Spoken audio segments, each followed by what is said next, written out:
Oh, they're right here. So I went through, he had several wrenches just sitting there, and I spotted, this is a 7/16 Matco, and this is a 5/8 SK. Both good quality wrenches. I got them to take $1 for this pair. Probably have several of this size already, but wouldn't hurt to have a couple extras. Got that for $1. I think I got this for $1. It's missing the pin. He said he was going to actually weld it to his bucket on his Bobcat. Apparently this guy's got some equipment, and just use it that way. Kind of glad he didn't, because I can just get a pin or a bolt through here and use this on a chain. So I think I got that for $1. Or it might have been this and this for $1. I don't know. This, he just had these bolts in here, so they were included, but that's not what I was actually after. I was actually after this. This is something he said he had on a bottom of a trailer leg, you know, the landing pad. Well, that's not a stock landing pad. That's somebody went kind of nuts, went a little overboard and made this landing pad. And I looked at it and realized, based on the heft of it and how clean it is, that's stainless. So that's probably almost 1 inch thick and about 5 inches in diameter. And it's got this collar on it. But I just thought, I think for the 50 cents I paid for, I think I got these two for $1. I just thought, you know what, I'll throw that in my metal pile, and at some point, if I need to turn something out of stainless and I need a, you know, a piece this size, I'll have it.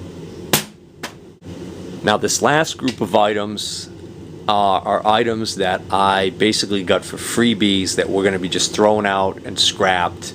And when I bought the 2 lathes and also helped them scrap a Model 2 plain Brown and Sharp horizontal mill, we ended up working a deal where they basically gave me a bunch of stuff. So I've got several buckets and containers of stuff out in one of my outdoor shed in a box type deals, and I've got to get that stuff moved in here and put up on shelves and sorted through and figure out what I'm going to keep, what I'm going to scrap, what I'm going to resell or trade. I got to go through all that. So I started pulling some of that stuff in here. So this is just one box that I grabbed because I had a couple items in it. And so the first item is a die wrench, okay, die holder, and this is, I can't tell if this is a homemade or what this is here. It's got some surface rust on the handles. It's funny because it's got this set screw, but the die is way up here. I guess that's the kind of style of the die that's in there. I don't know. Anyway, so the die in there now. It's got a few tooth marks on it here where it looks like somebody might have had a pipe wrench on there for some reason. But it's a good sized one. Not sure what size dies those are. Well, that was kind of a surprise. I just loosened this Allen screw and found that that makes this whole thing come out. So I'm assuming that the deal here is that this is a adapter, so you can put one size die in here and then put this in, and it acts as an adapter. No, that makes no sense to me. Maybe somebody can help me out with this. Why would you want to make this way? I mean, there's a die in here now. There's a set screw right here, which is small.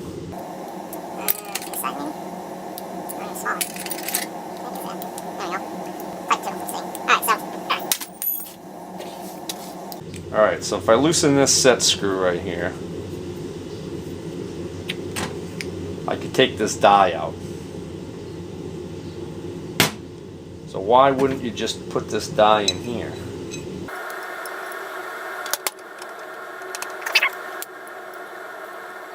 Oh, maybe I just answered my question. So I don't know what the deal is there, but this die slips right in to this part of the holder, and it won't fit in the other one. Alright, don't worry about that now. Alright, what else we got in that bucket? Another hammer. Only this hammer got an unusual shape to it.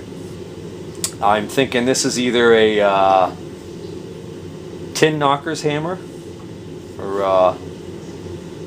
auto body, maybe. But I believe this is the type of hammer that you use with, I think they call them dollies, those rounded metal shaped pieces that you would put on the back side of sheet metal that you're pounding on, and then you would use this to get it to shape to it. I think that's what this is though. But I don't have one of these. This one has got, for some reason, this funky tape on this part. I want to see if this is...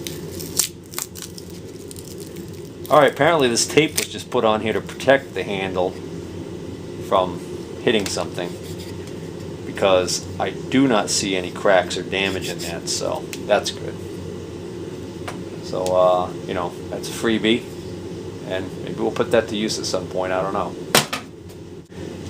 Now, those of you who have seen the chuck on my Atlas lathe, you will know that the guy who owned this lathe was no stranger to modifying chucks to suit his will, so to speak.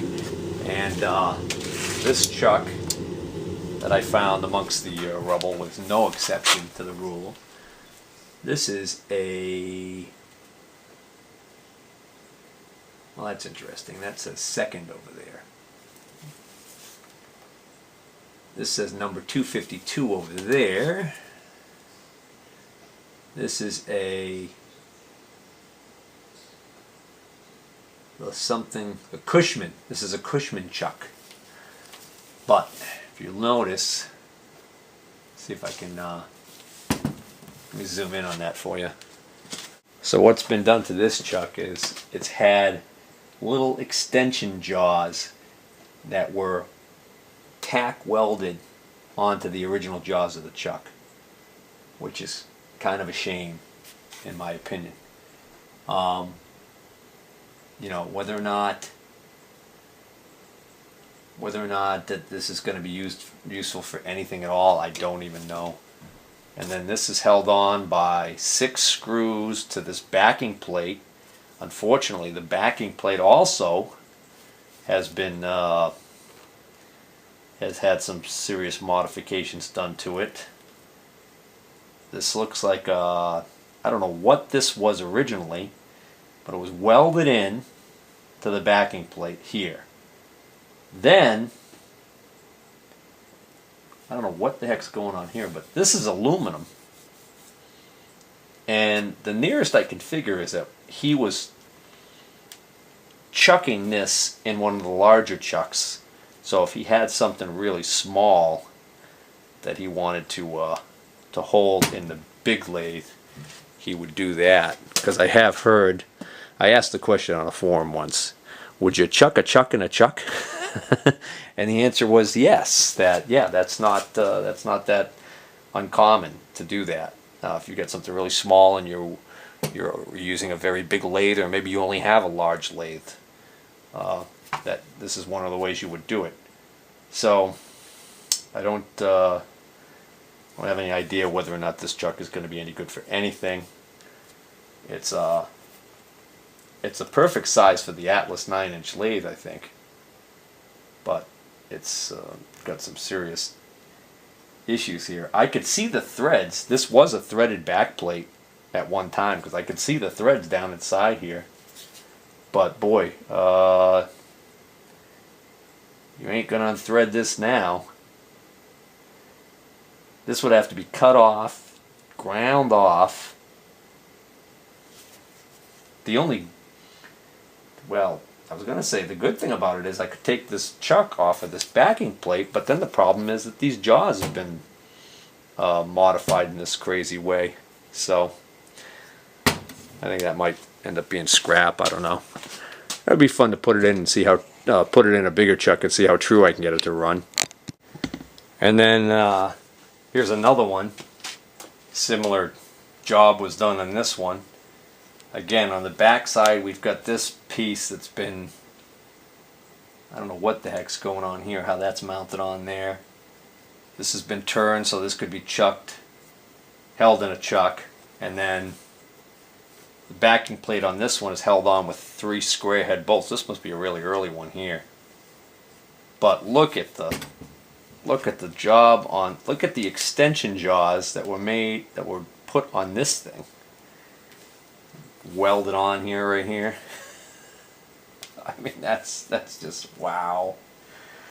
I don't know who makes this chuck. It's pretty dirty, so I can't see the maker's name on it, and I really don't care because it's really in rough shape. This might be doorstop material.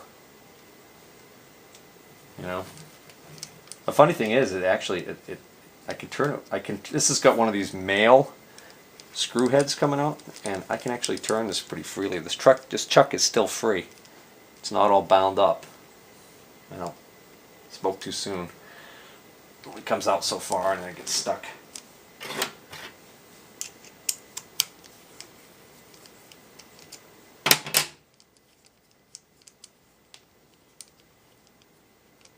Well, anyways, I think that's it.